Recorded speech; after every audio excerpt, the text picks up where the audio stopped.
a Discovering History seminar online. I'm Dr. Ruth Ford, Senior Lecturer in the History Program at Trobe University and based at La Trobe's Bendigo campus. We'll start in a couple of minutes, but until then we'll just do, because I've noticed that people tend to jump in, we'll just do some announcements. So just if you haven't used Zoom before, if you can just turn off your video as you enter just to save on bandwidth, and also just make sure you're muted. If you want to ask a question at any time, then you can turn on your video and audio. And also, just this session is being live recorded. So if you don't want to be recorded when we get to question time, just post your question into the chat and I'll read it out if you wish to remain unrecorded.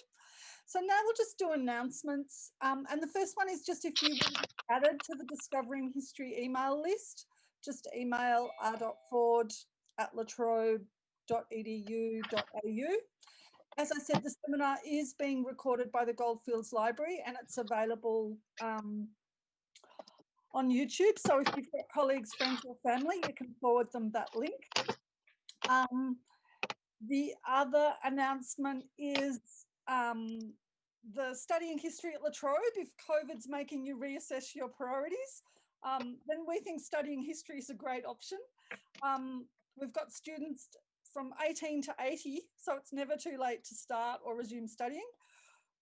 We've got a revised regional BA from 2021, which has got a new major in history, heritage and the environment. And we've also got a really strong postgraduate program and you can apply for that at any time. And now we've got some community announcements. So Jim from the Historical Society, I'll hand over to you, Jim. Yes, thanks, Ruth. Look, the Historical Society are very concerned about the position out at our archives, or the Bendigo Regional Archives Centre. And we've expressed this concern to council officers and the mayor that it is mooted that we may have to leave that area, those archives, where we've enjoyed, thanks to council and to the Victorian government for, well, 9 years now. So I'm just making people aware of that. It's a serious situation and we'll be taking it up with the mayor and some council officers on Zoom on Wednesday coming, the 7th of October. Thank you. Thanks, Jim. Okay, so it now gives me, and I'll now formally do the welcome of this October seminar, Dressed and Blessed, Brit Mila Dress and Goldfields Jewish Families. And before I introduce the speaker, I'd just like to acknowledge the Dja Dja Wurrung as the traditional custodians of the land we're on, to recognise their ongoing connection to the land and acknowledge Jara elders past and present, as well as any Indigenous participants here tonight. I should also say that these seminars are a collaboration between La Trobe University, the Goldfields Library and the Bendigo Regional Archives Centre.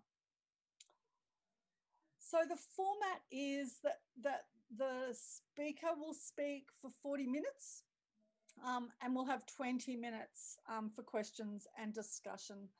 And with questions, you can either utilise the raise your hand feature under participants, or you can post your questions to the chat.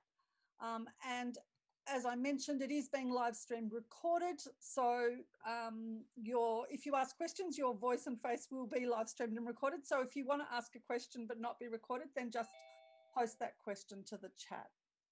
Okay, so it now gives me very great pleasure to introduce Elizabeth Offer. And Elizabeth is completing a PhD in history at La Trobe, and her research is part of a larger community-based project uncovering the religious diversity of the Central Victorian Goldfields. And Elizabeth's research examines the connection between an emerging British identity and the shifting religious practices of Hebrew congregations which formed in Bendigo and Ballarat between 1851 and 1900. So I will now hand over to Elizabeth.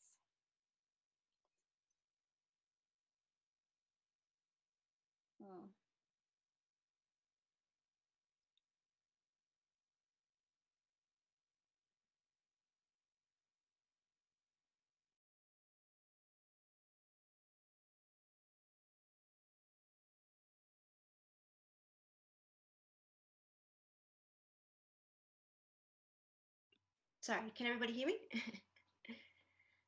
Before we begin, I would like to pay my respects to the original custodians of the land where the Bundoora and Bendigo campuses are located, to the Wurundjeri and Djadjaronga, as well as to the traditional owners where others are located, and to acknowledge their elders, past, present, and emerging, and that sovereignty has never been ceded. I would also like to state that I do not come from a Jewish background. I do not practice Judaism religiously, nor do I identify with it as an ethnicity. I apologize in advance for any mispronunciation of Hebrew, which I have tried my best to master, but sadly, I do not possess the ear, much less the tongue for languages.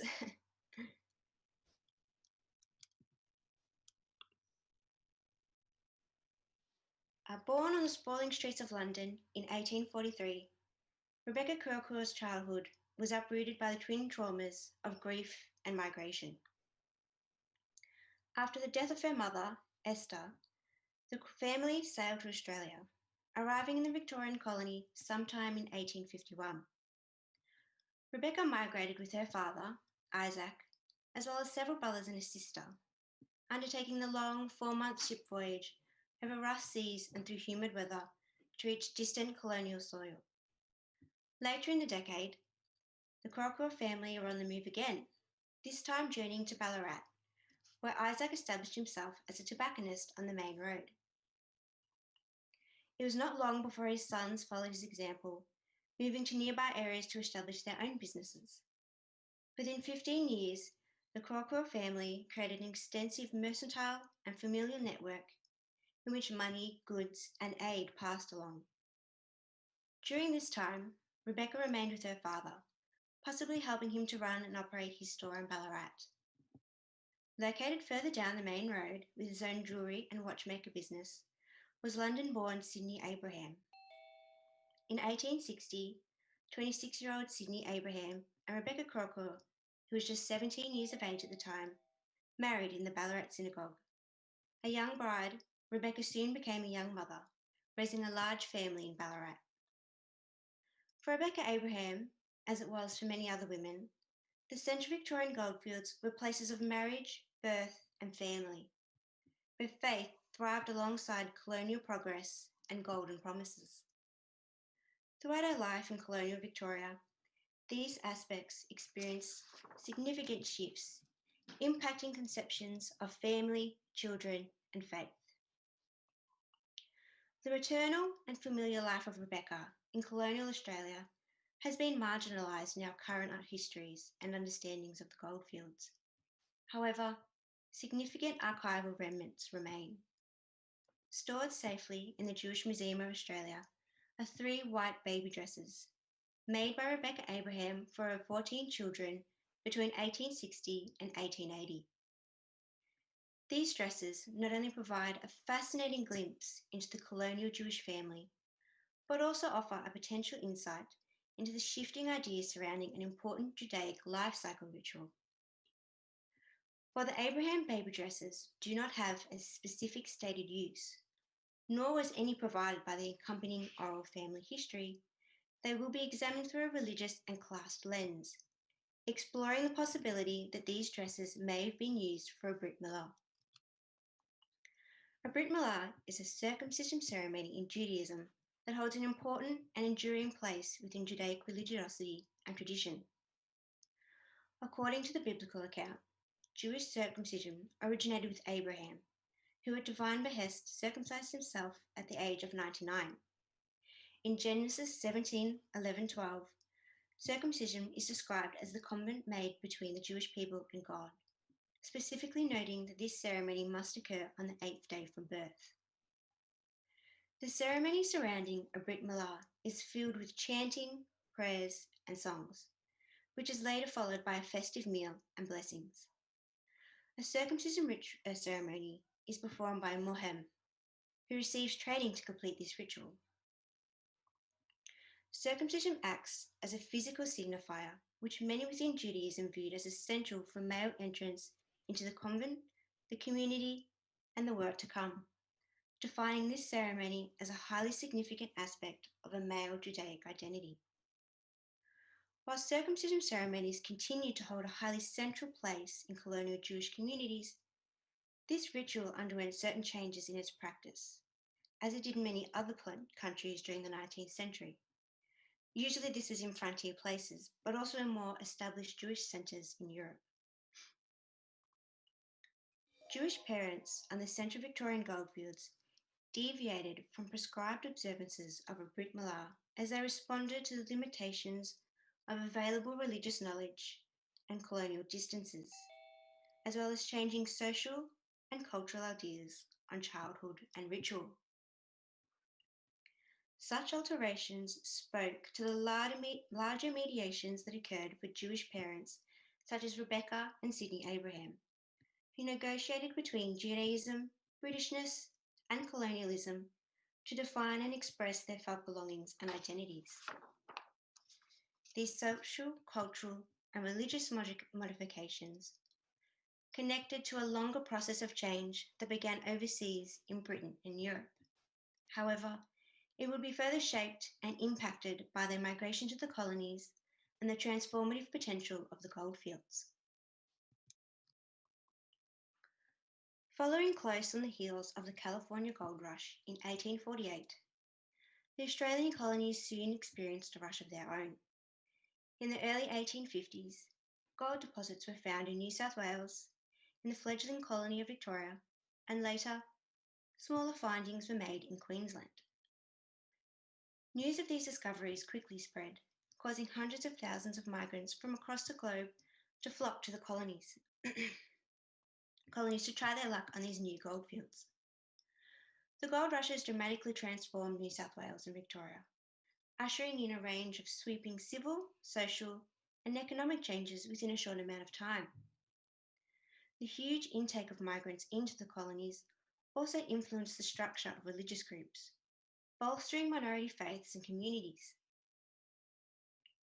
The gold rushes had significantly increased the Jewish population of the colonies. While the Victorian Jewish community numbered 200 in 1848, by 1861 it had reached over 3,000, leading to the creation of new Hebrew congregations and the building of beautiful new synagogues. Most of the Jewish migrants who arrived in the Victorian colony were from Britain or Eastern Europe, with a small number arriving from Jamaica. Initially, a significant minority of this community, nearly 40%, lived in rural areas, no doubt attracted by mining and commercial opportunities, although this number would significantly decline over the rest of the century. In Victoria, Jewish life prospered in these emerging goldfield towns, in places like Ballarat and Bendigo, where large communities formed and thrived. As eager migrants and settlers populated the booming Victorian goldfields, Jewish individuals quickly came together to form congregations. In Bendigo, a Hebrew congregation formed incredibly early, with a synagogue following quickly afterwards. While the exact date is unknown, an organised Hebrew congregation with an acting committee had developed by 1855. Once an organised congregation had formed, a synagogue was soon built. On the 13th of July, 1856, the Bendigo Synagogue, at that time a weatherboard building located in Dowling Street, opened with a ceremony taking place to mark this momentous occasion. A brick synagogue was later built on the same location, which is the one featured in this picture. Over in Ballarat, a Jewish community formed in 1854, with early meetings first occurring in the Clarendon Hotel. Ballarat's first wooden synagogue was built in 1855, with the Reverend David Isaacs acting as the first Jewish minister. Following the demands of the local municipal council for removal, which were reluctantly accepted, the Ballarat Hebrew congregation removed to another reserve of land, where they built a brick synagogue in 1861, just a short distance from its original location in Barclay Street. Both congregations would later establish Hebrew schools for the local Jewish children to attend, where they learned Hebrew and they studied Judaism. While both congregations survived into the next century, Indeed, the original Ballarat Synagogue still survives today. They would decline substantially over the second half of the 19th century.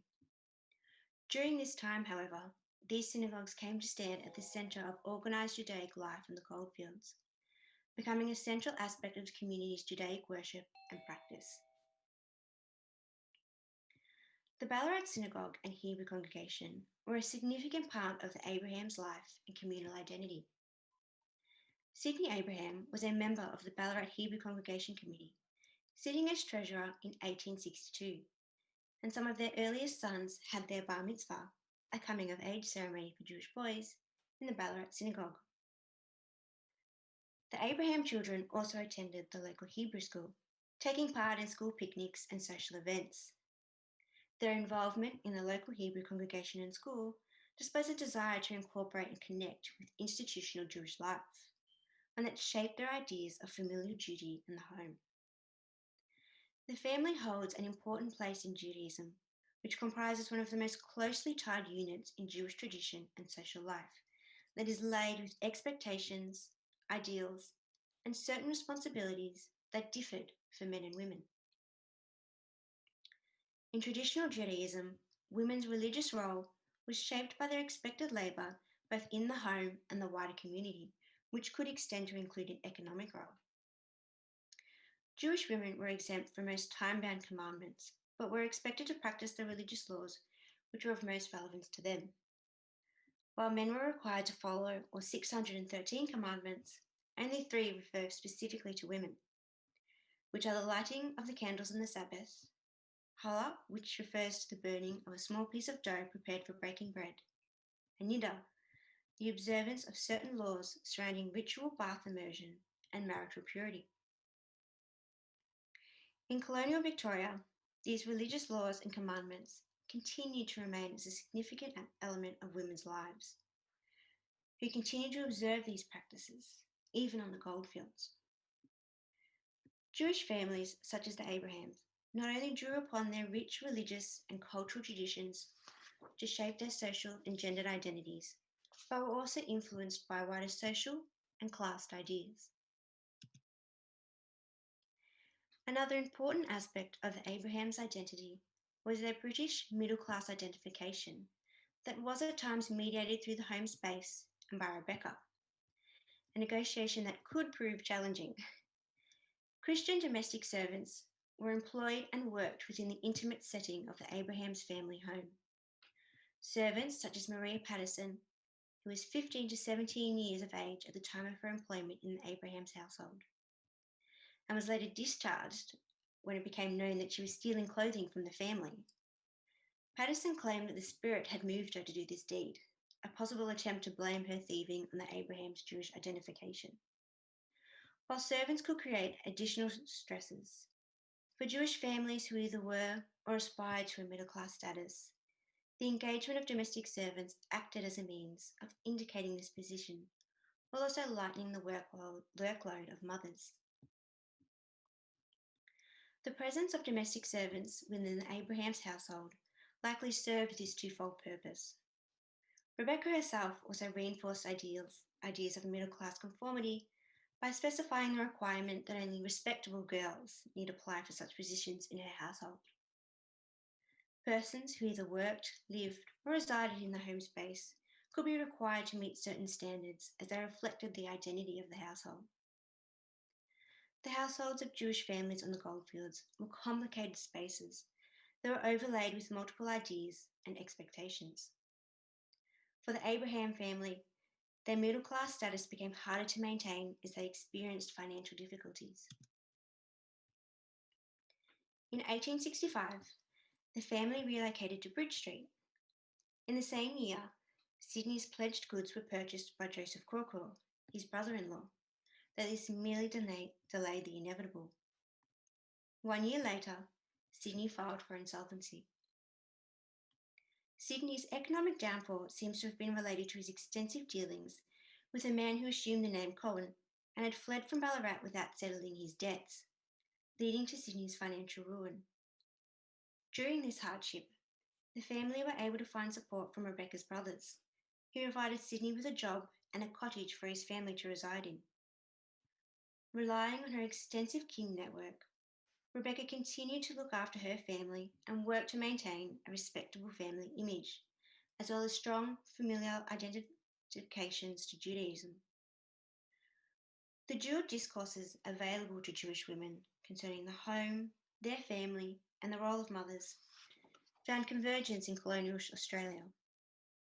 It was, however, aspects of their identifications that required negotiation and adaptation. One means through which these dual identities were mediated was through clothing, a social, cultural, and material arena that underwent increasing stress and strain.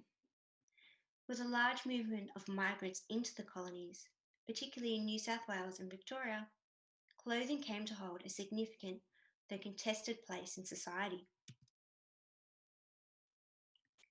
The gold rushes had a profound influence on clothing, confusing the connections made between wealth, dress, and class as a result of social and economic upheaval. In the early years of colonial settlement, status was mediated through dress, mainly through style. Stylish dress was a highly visible, almost contemptuous means of separating the appearance of the ruling elite from what was the generally homogeneous clothed appearance of the majority of inhabitants. This visible nature of dress means that clothing can be read immediately by others in the same society, with aspects such as material and cleanliness conveying important information concerning the wearer. Through this means, dress could also complicate the cues expressed, with clothing becoming a means through which people could maintain or subvert symbolic boundaries, and in doing so, claim, indicate, or blur their social identity. The sudden wealth brought by the gold rushes and the booms that followed meant class boundaries that were in part traditionally defined by dress had become increasingly confusing for colonialists. With colonial migrants gaining access to greater purchasing power, clothing became an immediate means through which persons could adopt the social status they desired, a feat made easier by the greater social mobility of the colonies compared to Britain. For aspirant Jewish settlers, the gold rushes and the colonies offered the potential to enter the middle class. They were, however, aspects imbued with certain meanings for Jewish settlers. For Jewish individuals and communities in the British colonies, as well as in Europe and America, dress was laid with additional meaning and relevance, entailing a strain and anxiety which most others in colonial society did not consider. This was directly related to the persecution and discrimination experienced by Jews in Europe. Throughout history, dress has often been a marker for Jews of oppression and segregation, as they were forced to wear specific clothing. As repressive laws were lifted in the early modern period, and as Jews migrated to Britain and America, they began to adopt the clothing of their non-Jewish neighbours, as well as the social and cultural codes that imbued such garments. Throughout the 19th century, Jews increasingly adopted the outward symbols of acculturation. In doing so, they abandoned their perceived foreign dress, including religiously prescribed beards, to adopt the more fashionable clothing of their wider social peers. Jewish dress materializes as a series of continuing, irresolvable discussions about identity, symbolizing a wide-ranging tension between ethnic particularism and acculturation, between dressing for a distinctively Jewish identity and dressing like ordinary citizens. An experience Jews in colonial Victoria likewise grappled with. For Jewish settlers, clothing was laid with social, cultural, and class aspirations, as we can see from these advertisements in the Australian Israelite. Fashion and functionality combine in these advertisements to not only be displays of wealth, but to also demonstrate how these clothes were to be used in either business or leisure settings, connecting with specific middle-class occupations and activities. Focusing on Jewish dress can then reveal hidden tensions between clothing and identity, how dress emerged as a significant mediator between tradition and modernity. As Rebecca Abraham adopted the infant dress styles of her middle-class British peers, she also acquired the social and cultural systems that they were situated in. The baby dresses sewed by Rebecca drew upon the surrounding fashion and cultural milieu, conforming to the standard style of infant dress which was popular across the British Empire, with lace or embroidery being white in colour and with a long sweeping body. I have attached some images to the slides, which I'm sure we've all seen before, but I'd like to draw particular attention to the baby that is shown in this image, who you can see has on a long white dress. Even in dusty places such as Diggers Creek, parents continue to ascribe to ideas of appropriate infant dress, no matter how much extra washing was required as a result.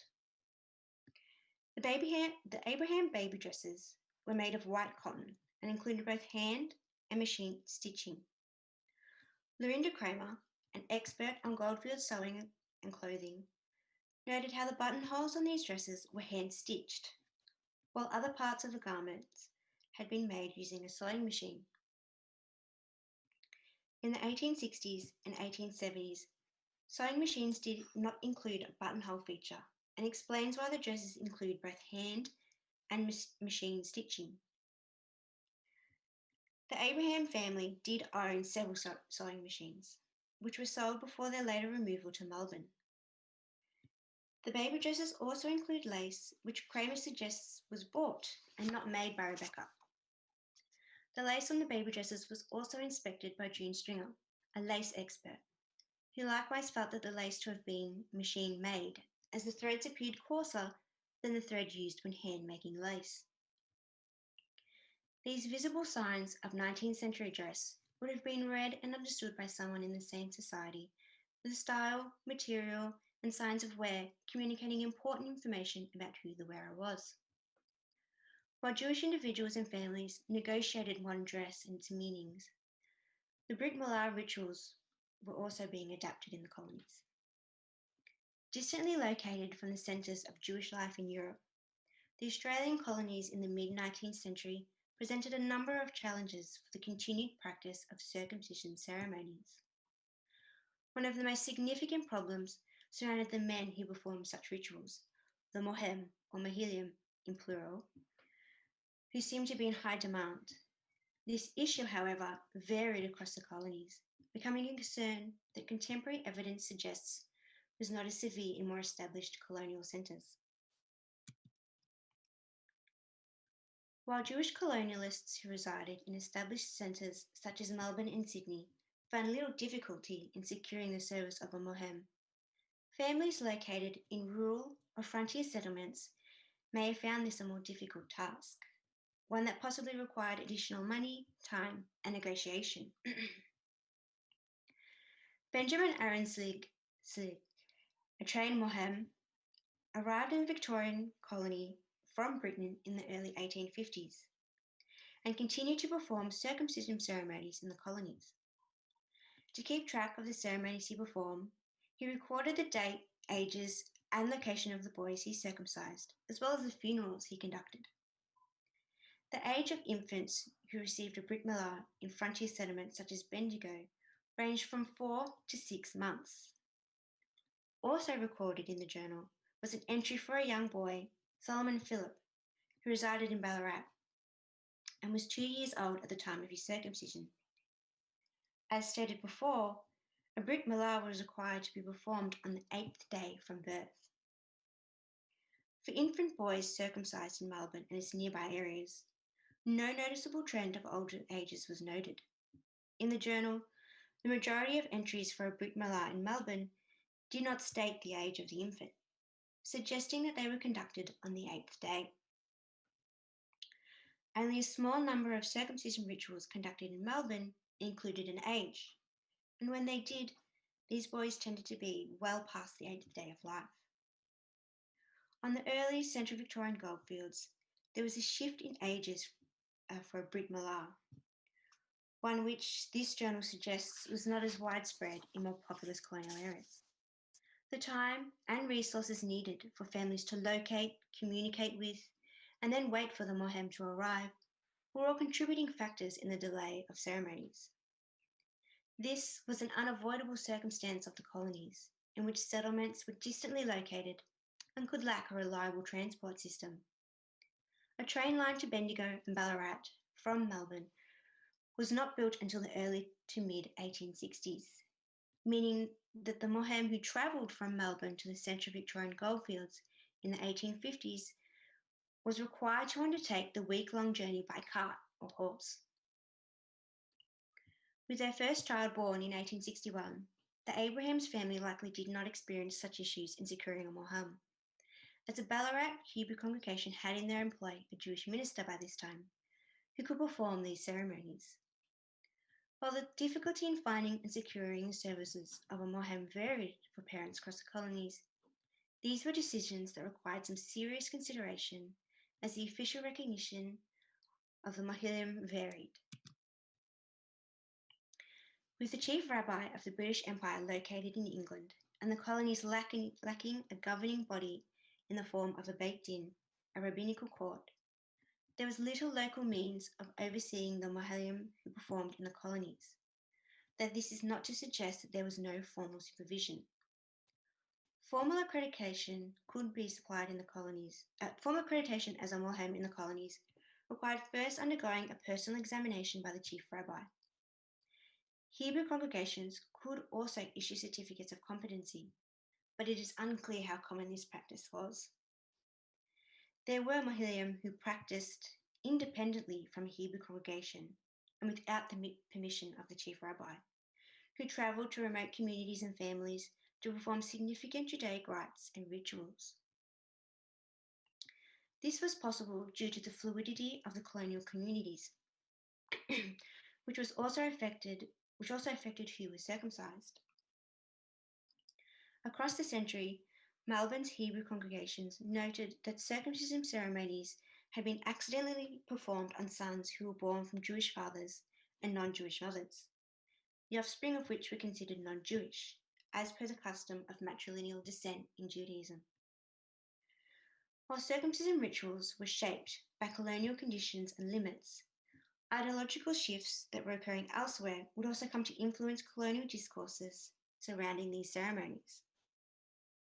In Europe, serious questions were being raised by Jewish parents and professionals concerning the effects of circumcision as the medical knowledge had grown. As Jews increasingly partook of emancipatory processes that defined new secular and national identities, there was likewise a reassessment of ideas as communities questioned religious conventions and the rabbinic elite, developing certain allowances and a degree of skepticism. Medical concerns surrounding circumcision grew across the century as fears arose that it might lead to impotency, spread disease, or that it could even lead to death, which led some to resist circumcising their sons. While advances in hygiene and medicine were popular subjects in colonial Jewish newspapers, it was usually kept separate from discussions on circumcision. In the Australian colonies, newspapers infrequently discussed the perceived medical and health issues surrounding circumcisions, focusing instead mainly on international debate and on how to improve practices rather than calling for its termination, though some fear may have remained in the community.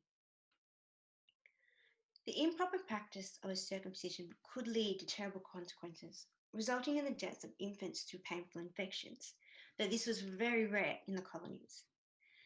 Printed in The Age in 1875 was the accidental death of an infant in Christchurch, who had died from his circumcision ceremony, which was improperly performed by a Christian Israelite.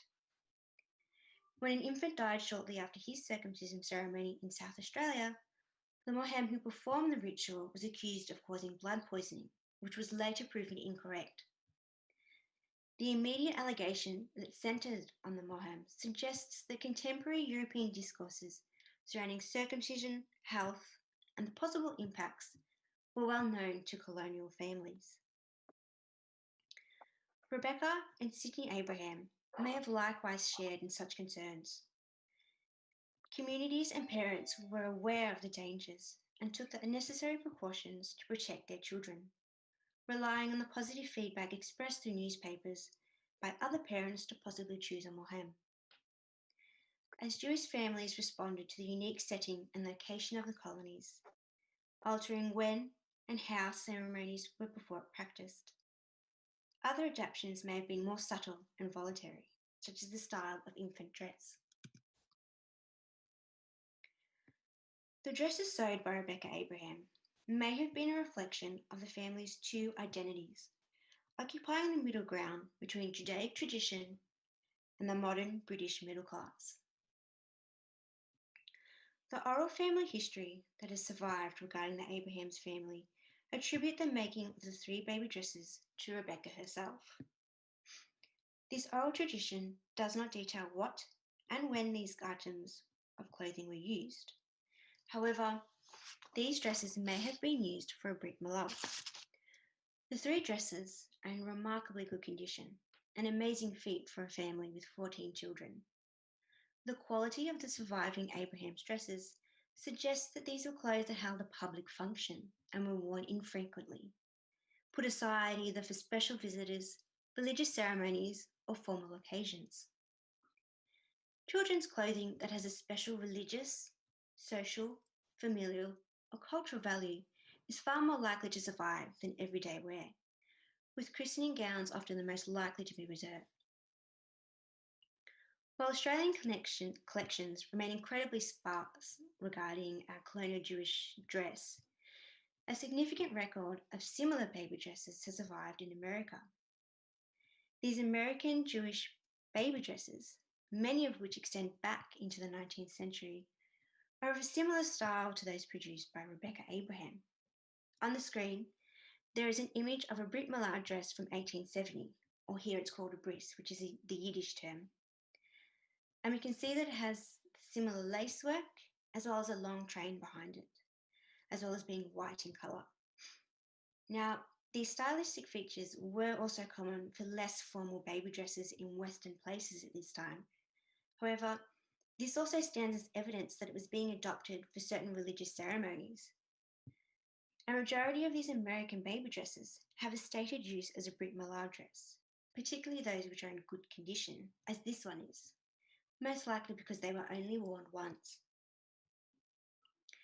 This adoption of a Brit Milah dress in America, and possibly in the colonies, not only coincided with a period of increasing acculturation for Jewish communities, but also with changes in Christian practices of childhood ritual dress. Across the 19th century, children's ritual dress developed to reflect changes in religious childhood values, mainly in relation to Christianity. The use of First Communion dresses was linked to an increasing assertiveness of the rising middle classes, as well as the pressure from haberdashery and textile industries that targeted this audience. Certain styles and colours were adopted intentionally to evoke the youth and innocence of the wearers that coincided with emerging ideals of childhood. Jewish colonialists and settlers, such as Rebecca, who were part of this increasing middle class, may have likewise been affected.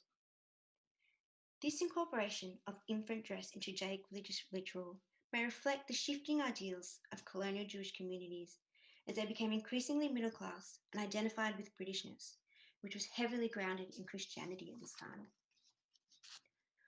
While it is impossible to positively attribute these baby dresses to a Brit Milah, they do provide evidence that stands independently of this proposed use, that reveals the more intimate maternal world of Jewish mothers on the goldfields. As Rebecca Abraham sewed these baby dresses, she was conforming to the social norms and expectations of British middle-class motherhood, demonstrating her attachments to and identification with British social and cultural domestic ideals, which was deeply ingrained with gendered and domestic shifts in the colonial Jewish society. The expectations placed on Jewish women were recast in colonial Victoria, as British middle-class notions concerning feminine domesticity came to infuse ideas of the Jewish mother and wife. In Victorian Britain, middle-class femininity increasingly centred on marriage, motherhood, and the household, placing certain gendered expectations of women in regard to their husband and children. This rising idea of female domesticity crossed, but should not be equated with, discourses that gendered certain spheres of society and the home, known as the separate spheres, where women were relegated to the private realm of the home and men to the public sphere of paid work and politics. Victorian feminine domesticity recast familial dynamics and afforded a high status to the sentimental mother and the dutiful wife. Through these concepts, female domesticity and the family emerged as vehicles for engendering social harmony and as a means to counteract the discordant forces of the Industrial Revolution.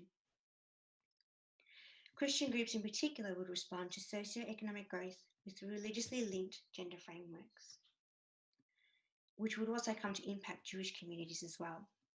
Through British feminine ideals, Jewish women, such as Rebecca, were allocated a heightened moral and religious status, as well as a number of other domestic virtues, such as decorative taste and the moral teaching of children, a contrast to traditional Judaism, where this duty was shared by parents.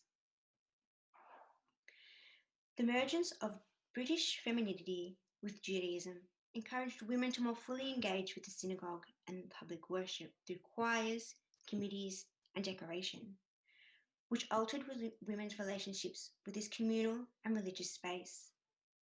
As these shifts provided greater religious expression, they also created tensions and placed additional pressures on Jewish mothers within the home. In colonial Victoria, Jewish mothers were prescribed a domestic faith role through British femininity that affected their responsibilities concerning the home, their children, and the family. The Abraham baby dresses were laid with social and cultural significance that spoke to expected female domesticity, social class, and identity. While a necessity for working class mothers, the making and mending of infant clothing was also a conventional genteel task engaged in by women for either their own children or for that of close family. Access, needlework skills, and familiarity with style. The expected care of providing infant clothing was made more arduous with every birth, as clothes had to be made or old ones mended for proper use, a task which was made more onerous on the early goldfields by the scarcity of fabrics. Additionally, a clean appearance was a significant symbol of class and motherly care. The labour of women in the home and the appearance of their children was understood as specific social markers. When children's clothing was worn correctly, it acted as a symbol of gentle families who had acquired the discipline and control over their children that was a central behavioural value. An obedient child wearing white revealed a mother's training, while on a disobedient child, it would quickly be dirtied.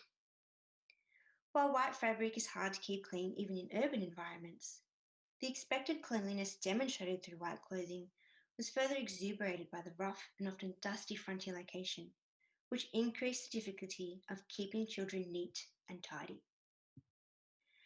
Maintaining a high standard of cleanliness, which the baby dresses clearly demonstrate, was a means through which Rebecca could indicate to her peers that the expected care and female labour had been enacted. The making and wearing of the baby dresses not only displayed to others the family's social position, but also strengthened and maintained it, working to further reinforce the acculturation process underway for the Abrahams. For Jewish women such as Rebecca, British ideals of feminine labour were incorporated into their child-rearing practices and familial identity, adding additional labours and motherly cares to their domestic roles.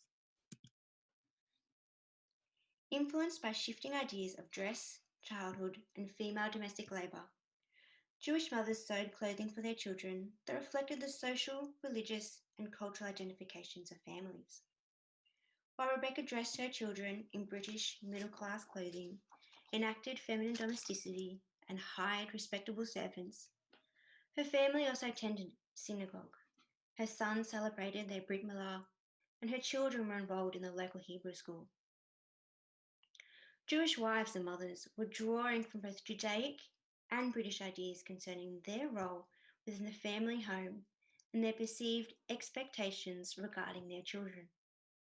Through these dual discourses, Rebecca Abraham created an image for her family as being both Jewish and respectable British migrants, one which remained strong over their life course.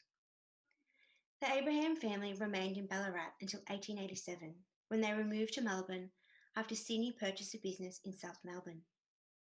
The eldest of the Abraham sons continued to reside in Ballarat, some of which were married by this point, establishing a tobacconist store on Mayor Street and while entering into partnership with their father's business in Melbourne.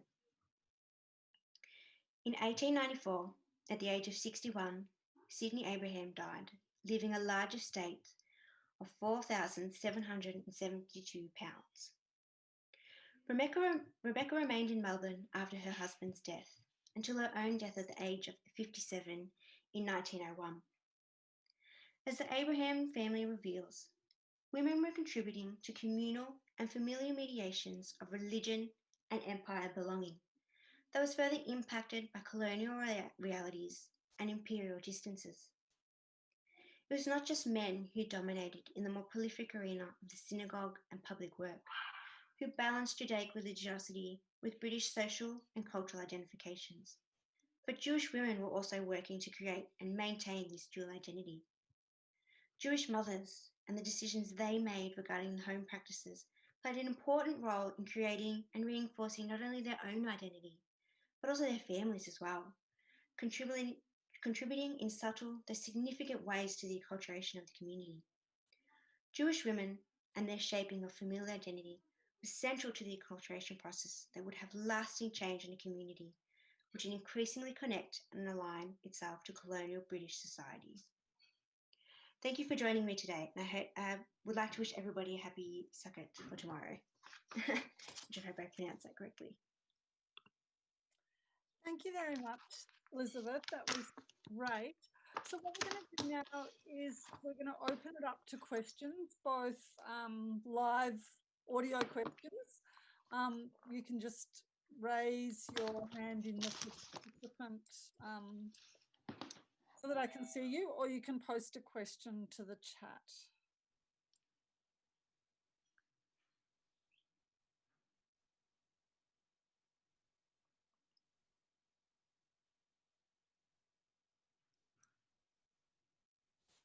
Well, while people are thinking of questions, I might have one, Elizabeth. That was like just such a nuanced paper, I thought, just showing that complex negotiation between Jewish women's identities and kind of being in a British colony. I was interested in the aspect of class and domestic labour. So can you talk more about, obviously you said that some of the gowns were partly machine made and some parts were by hand. So do you think that Rebecca and other Jewish middle class women sewed those, you know, did a lot of the sewing, or were they using local tailors? You know, those kind of, I guess, those material issues about the creation of those gowns.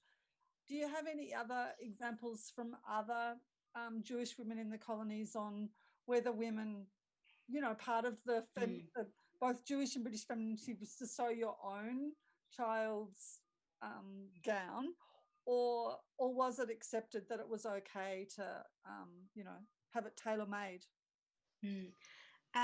That's a good question. Well, this is very much a work in progress, and it has to be because there's so few sources that I've got to really sort of dig around for them. Well, there's not really much in the way of personal evidence to sort of know definitely whether Jewish women were mainly sewing these clothing or whether they were buying them as well. I'm more inclined to think it's sort of a mix, that, you know, that there were women, some who were probably necessitated to do so, you know, that they were making their own clothing, and that possibly sections of the garments were being bought, like the lace in this one was purchased rather than being made herself. So I think there's also this expectation as well that if you can't do that bit, that maybe you would purchase it as well, and then that way the garment can be as beautiful as it is. So just sort of really, I think it really depends on the situation that the women are in, and their available resources. And also the time period as well. I mean, if it's in the early 1850s, fabric was much rarer on the goldfields and you sort of would have had to have made do more with what you could find. Whereas in the later decades, you know, the 70s and the 80s, where Ballarat's becoming, you know, very urbanized, these sorts of materials would have been more readily available. And actually, Rebecca, there is someone who could potentially be a relative who actually owns a fancy goods store in Ballarat, which she could maybe have been purchasing the lace from as well. But thanks, Elizabeth. There's some questions in the chat which I'll just read out. Do you think the family in the St. Gill illustration were Jewish because of the baby's gown? No, I don't think so.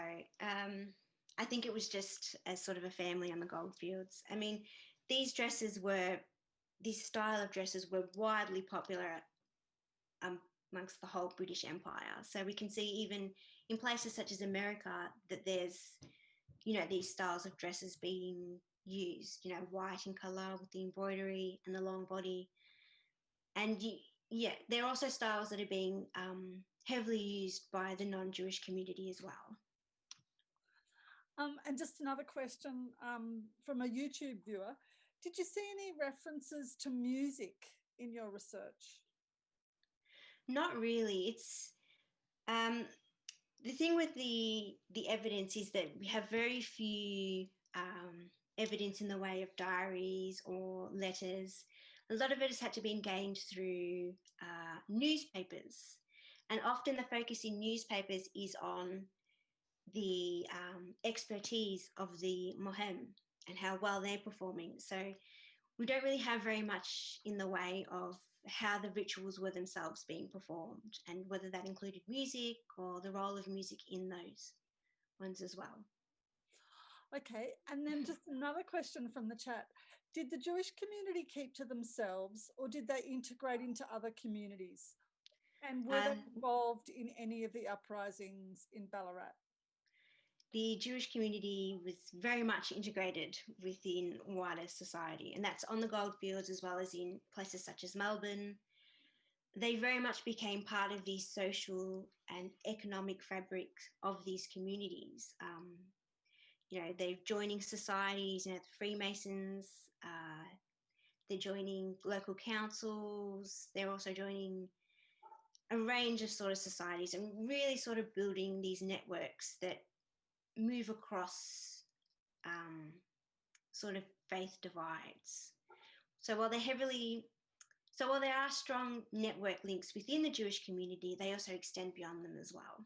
And I haven't come across any specifically about the uprising in Ballarat, although there is one account from Hyman Lemeson who recounts his experience of the Eureka Stockade, although he's not directly involved in it as well.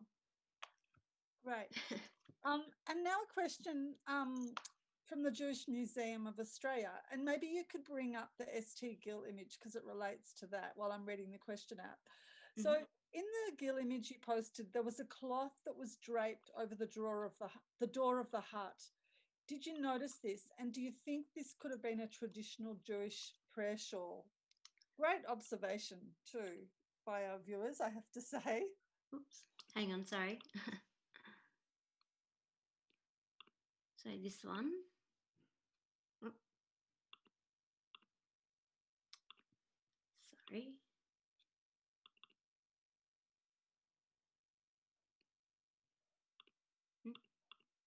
Yeah, that one. So this one. I mean, it could be. I wouldn't like to say either way.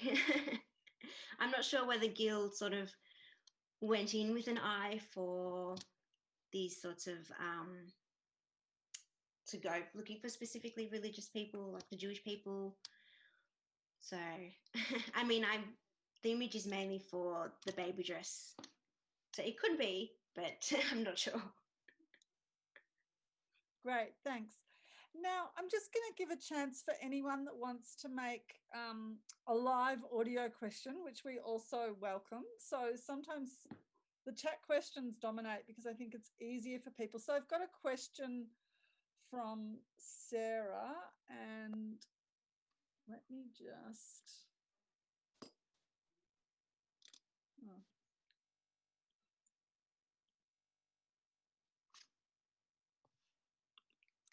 Can you go ahead, Sarah? Thanks, Dr. Ruth. Elizabeth, first of all, Mazel Tov, fantastic research. Thank you. Really fascinating. Thank you. I don't think that the cloth over the door in the gill painting would have been a talit, a press shawl. No, that seems too like a big, very... and it wouldn't have been used for that, No, that I purpose, didn't think so. because press shawls are considered, really sacred garments. I wanted to pick up on something that you were talking about Brit Millar, and I should just let people know that I'm a progressive Jewish woman, part of the Kehilot Sadat Zahav congregation, small congregation in Central Victoria. And you were mentioning about how Brit Millar is performed on the 8th day of a baby's life, a male baby's life. That's not hard and fast. So if the baby is unwell, it's delayed. So I just wanted to make that point, but also you were talking about how discussions about circumcision in that time were not very public, or what was the point that you were making there? So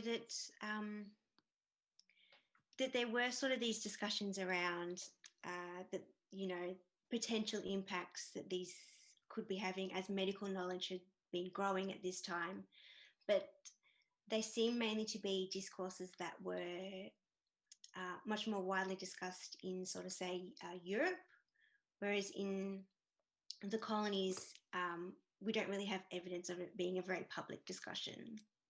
Yeah, and I would suggest that still is the same issue even in our time. The issue of circumcision is kind of a no-go area for discussion, and that there are women in Judaism alive now who don't necessarily draw a link between a male child being circumcised and that being the hard and fast connection to the commandment, to a boy being Jewish, and it is still a fraught area, and it changes over time. So there's currently a mode of thinking that is going back towards, even in progressive circles, supporting circumcision across the board. So yeah, it's really a difficult area to discuss. So thank you for bringing that up, and thank you for your research. It's really fascinating. Thank you. Yes, it seems that it's a really complex and a really nuanced area of discussion, which I should really state that a bit more, that it is so nuanced and so complex, and it's laid with all these additional sort of complexities as well, and that we have to be really mindful of them. Well, I think you're treading a very careful line there, so thank you. Yes. And all the best with your PhD. Fantastic work. Thank you. Any other questions for Elizabeth? While you're thinking of them, there's just a couple of other comments, not questions, in the chat, but just really interesting research, Elizabeth. Make a great contribution to scholarship on women and families on the goldfields. Fascinating research, etc., etc. And the other suggestion from a participant was that the bottom half could well be an apron. It could be, yes. I do have another image that it shows it as more of a long dress, but you can't really see it. It's more like the back half of the baby. So that's why I picked the other one, but maybe I'll go back to that original image. Thank you, Scott. Well, if there's no further questions, if people could join me in thanking Elizabeth very much for a really engaging presentation. And I'll just bring up next month so I don't. So next month on the 5th of November, we have Natasha Joyce, also who's been part of the Faith on the Goldfields research project, who'll be doing a paper on into deep water, gold rush hazards and childhood testimony. And if you're not already on the email list, you can just email r.ford@latrobe.edu.au and I will add you to the list. So thank you very much for coming and for all your participation, and we look forward to seeing you at another seminar. Thanks very much. Thank you for coming, everybody.